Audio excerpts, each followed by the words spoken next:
Greetings, greetings, greetings, greetings, greetings. What's going on? Wagwan.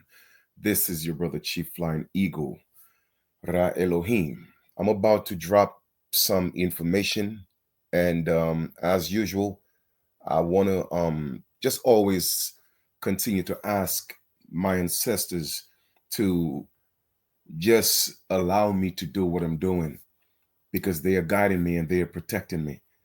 And I've asked them, not just the ancestors, but the righteous ancestors, to continue to use me as a vessel, use me as a medium, so that, they could speak through me. And like I told y'all before, I don't know how to lie. I don't know how to be unrighteous. I always walk right. And whenever you walk right, you automatically fall into the path of righteousness. You feel me? So whenever I bring you information, a lot of times it may rob you the wrong way because of certain emotions. And I have to keep saying that. You feel me? But for those of you who receive the message, spiritual discernment, I really appreciate love that. You feel me? Because only the truth will set us free. Not half the truth, not some of the truth, not a little bit of the truth, but the entire truth. All the truth and nothing but the truth. And that's all I could bring you. So this information I'm about to share here with you, it's imperative that you understand that information, especially in the atmosphere and times that we're living in, because of the political um, atmosphere that we're literally, like I said, living in. You feel me? Because we are being pulled back into a trap. And a lot of our ancestors fought against that. That's why they did not want to be federally recognized. You feel me? That's why they were disenfranchised. They were separated and sent to the ghettos, sent to the hoods, which are actually Indian reservations. They just call them hoods and ghettos. But the ones that the federal government recognized, they are controlled hoods and ghettos. So I'm going to break that down here to you today. And once again, man, your brother Chief Flying Eagle always delivers, always. And I dare anybody to come challenge me on this. Let us cook. So the pros and cons of being federally recognized, the good, the pros, right? They have to give you incentives to make it feel good and sound good. So I'm going to give you all the pros because I don't want to come off as being biased. Like there's no type of privileges to being recognized. Oh, there is. There's also, privileges to selling your soul to the devil. Go ask the people in Hollywood. So there's always something to entice you, to bring you over, pull you into their realm. But not everything that glitters is gold. The grass is not always greener on the other side. All right, let us read. 1. Legal sovereignty is limited, but it's recognized. All right?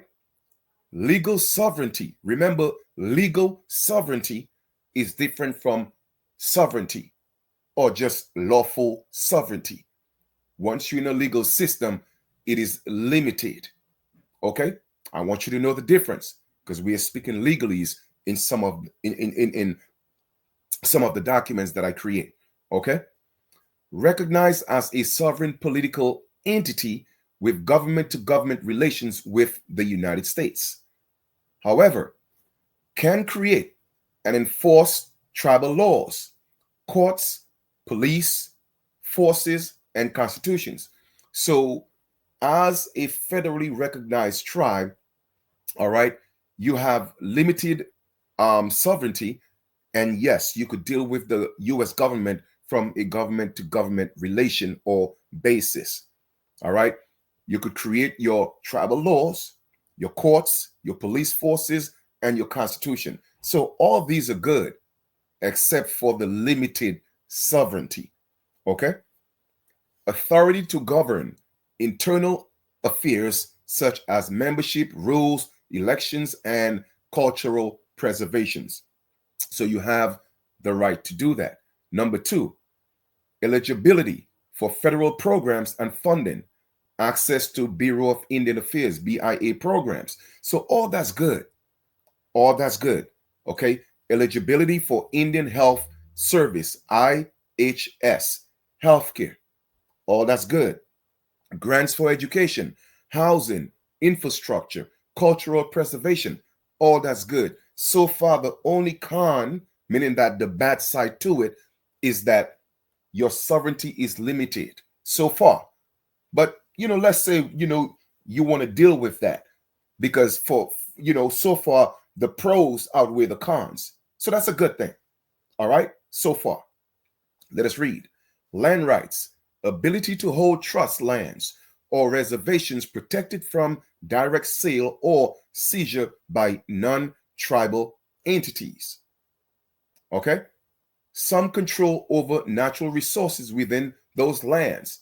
So the resources that's within the lands that you have some control. You have limited control. Okay? Number 4, treaty rights protection, access to U.S. federal courts to enforce treaties and protect tribal hunting, fishing, and water rights. So you have access to the courts to enforce those treaties to protect tribal hunting, fishing, and water rights. That's kind of good and bad because we don't need a government to regulate us going fishing and going to drink water from our natural resources. But anyway, it's controlled. So they still have access to that. Certain exemptions from state taxes when operating within Indian country. The entire Americas is Indian country. However, certain exemptions, you get certain exemptions. Well, we shouldn't be taxed in the first place. All right. But they get certain exemptions. And I'm talking about federally recognized tribes, the pros and the cons. Economic opportunities, ability to operate gaming facilities under Indian Gaming Regulatory Act, IGRA. All right. So that's cool. They get to do the games, but it is still regulated by the government. Okay. But our ancestors have always played dice, what we call CeeLo, before any Europeans came on our land. That's part of our culture. Okay. Next, opportunities for tribal enterprises in tourism, natural resources development, and cultural products. But it says opportunities. So therefore, that means those opportunities can be taken away if the government does provide those opportunities. Number 6, cultural and political legitimacy. Recognition can validate historic claims and identity in the eyes of the law. Well, I would say in the eyes of their legal system, such as the Dawes Rose, they get to do what they want, right? And it seems validated or legitimized because the federal government said, well, that's what it is. Okay? Paper genocide. That's an implication as well. Easier to secure funding for language preservation, cultural revitalization, and heritage programs. All these things are good. Now, here goes the cons, the downside to that, the bad side to that. And you weigh the options and tell me, what would you rather be, federally recognized or unfederally recognized? The cons, the bad side to that, the downside. Limited sovereignty. Tribes are defined legally as domestic dependent nations. U.S. Supreme Court, Cherokee Nation versus Georgia, 1831. So therefore, your sovereignty is only limited and you are domesticated. That means you cannot do any business with other nations outside of the U.S. without the U.S. permission, and they are not going to allow you to do that. Okay, so you are handicapped because you are domesticated. Okay, tribal sovereignty is subordinate to the U.S. federal authority. So therefore, your authority on the land that you claim to be yours, the U.S. corporation has more authority on the land than you, because you are subordinate to the federal authority of the United States.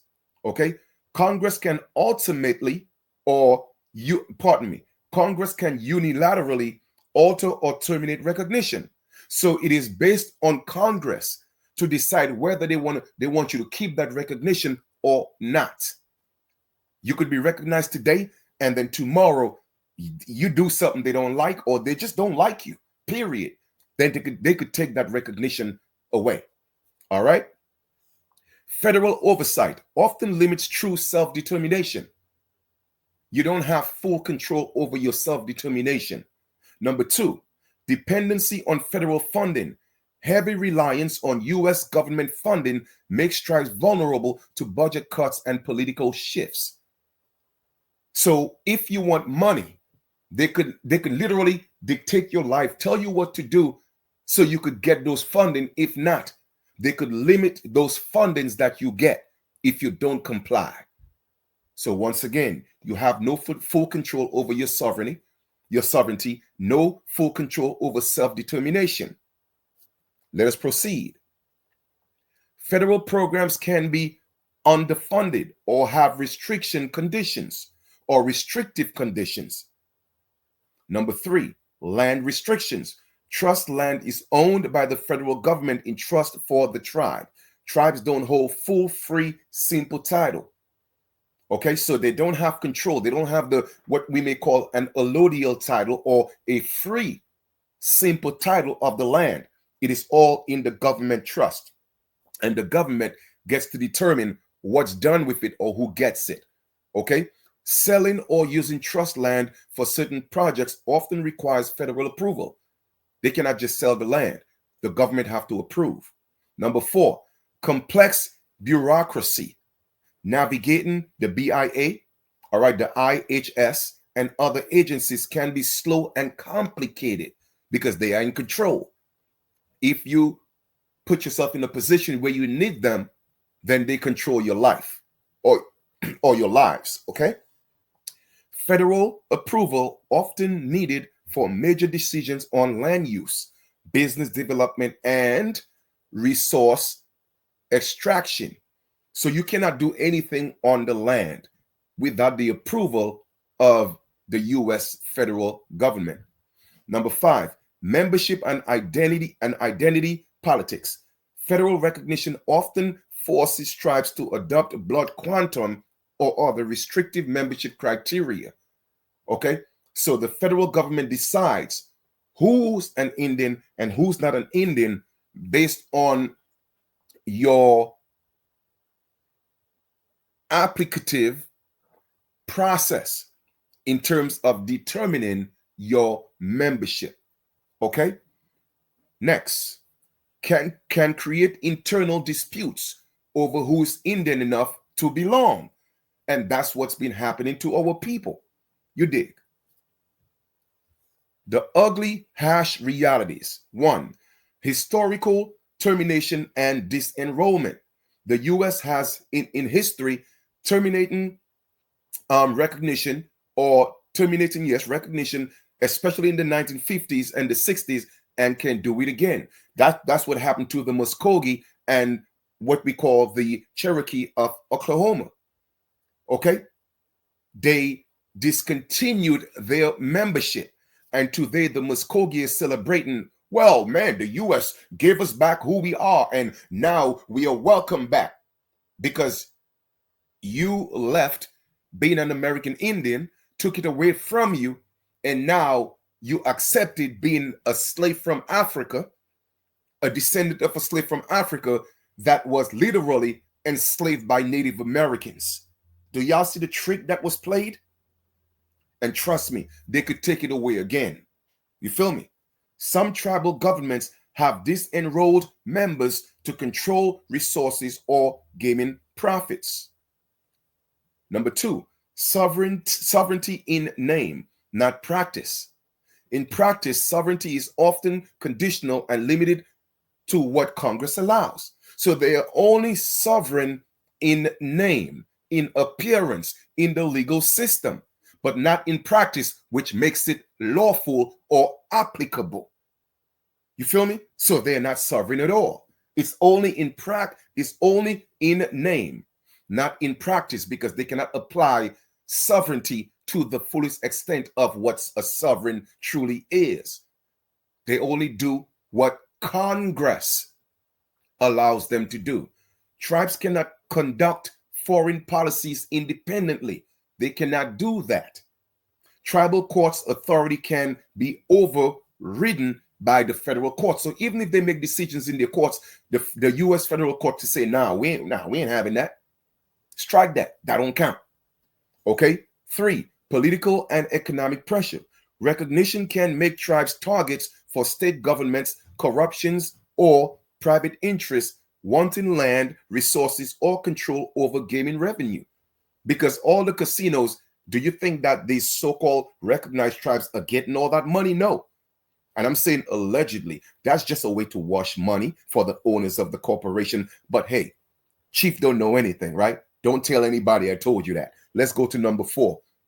Divide and rule and tactics. Federal recognition has historically been used to fragment indigenous unity by privileging some tribes over others. It happens all the time. It's still happening now. Number 5, vulnerability to federal whim. What does that mean? It means recognition can be weaponized, benefits can be withheld or reduced if the tribe refuses to cooperate politically with federal or state priorities. You did. So you have no type of control over your life.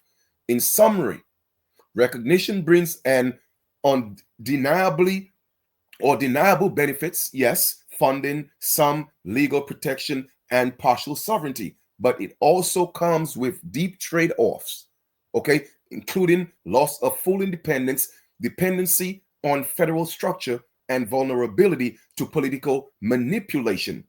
It's essentially a political contract, like I tell people, with the U.S. government, where the U.S. holds more power than the tribe. The United States is a federal corporation, people. Title 28, Section 300215A. Okay? So with that being said, I see and hear people on TikTok and on YouTube, talking about federally recognized tribe, and don't let anybody tell you that this is not the way to go, because they are pulling our people into a trap. And people are so emotionally disconnected from spiritual discernment, they are falling into the trap and they think it's something good. You feel me? It is the same example as the allegorical Jesus, or the allegorical Yeshua, when he went on the mountain and the serpent came and said, man, listen, I'm going to give you all of this. All of this is yours. All you have to do is worship me. And what did he say? Get thou behind me, Satan. You see, the federal government, that's what they do. They promise you all of this, but they control your soul. They control your spirit. They control your sovereignty. You dig? So anybody who's promoting that the only way to go, and that you cannot literally create, okay, a republic, or what some people may call a nation, that is not federally recognized, until you cannot do that because it is not in law. Those people are hating, and that's a bunch of nonsense, and they are agents, because we have a right to self-identify as per international law, human rights law, United Nations Declaration on the Rights of Indigenous People, American Declaration on the Rights of Indigenous People, all type of international laws. We have a right to self-identify. But however, they have their personal agenda, because they are working for the government, because they know our people are waking up, so to speak, and they want to pull our people back into their jurisdiction and keep them slaves to this federal corporation. I'm watching all of them. Trust me. And like I said before, I was sent to restore my people. And I don't see, I'm going to keep saying it, there's nobody that's going to give it to you like me. I'm going to keep telling you that. You feel me? Prove me wrong. Who's going to break it down, articulate it, and give you the truth, all the truth, and nothing but the truth. These people are agents, and they're calling themselves black natives. There's no such thing as a black native in regards to being original, or an original indigenous to this land. A black native is not an American Indian. A black native, okay, is someone from Africa who was born here, which is the same thing as an African American or an African Indian. And there's no such thing as an African Indian. I keep telling y'all playing with the wrong one, man. The ancestors sent me for a reason. And they always talking through me because I asked them to use me as a vessel to do the things that they cannot do in the physical. Use me.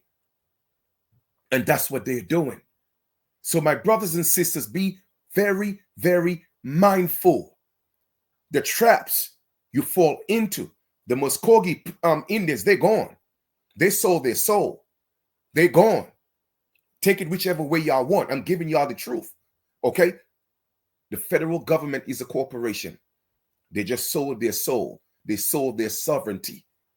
To make even matters worse, they accepted being descendants of slaves, black from Africa, that were enslaved by the Native Americans, which never happened.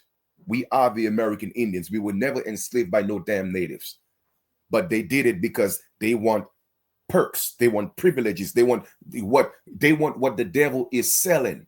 Well, guess what? I'm not buying. And I strongly suggest you, my people, don't buy it. Yes, getting recognized may seem like the broad path, but walk with your brother and let's walk the path less traveled. Because you know why? When we stand, we come together as a collective and we rise with our full sovereignty and not a people that sold their souls to the federal corporation. Like I told y'all before, I come with truth and nothing but the truth. So help my ancestors. It is really that simple. Do your due diligence. Don't believe anything that I say. Peace and love to all the righteous ones. Like I said before, I am going to destroy that demon of that plague, that demon of calling our people black. Call me the black slayer because I'm slaying every and each of them, if that makes sense. All right, but y'all get it. You get what I'm talking about. We'll talk soon.